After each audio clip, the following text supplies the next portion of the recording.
how to set up Roblox Account Manager. So the first thing that I'll do is open up my Roblox Account Manager here. If you have set up a password for it, you will need to enter it every time you load up Roblox Account Manager. And it's going to look like this.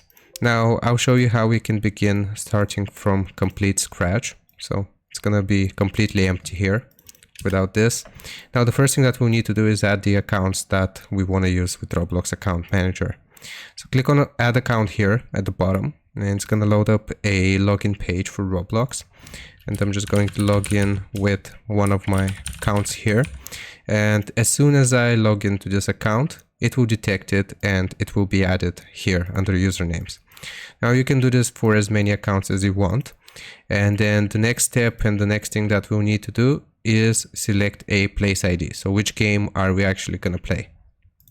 For this, we will need to select any game from the Roblox website.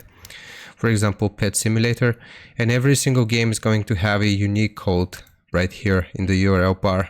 So we just want to copy this code and then load up your Roblox Account Manager, paste the code, and it will automatically detect which game you are going to play.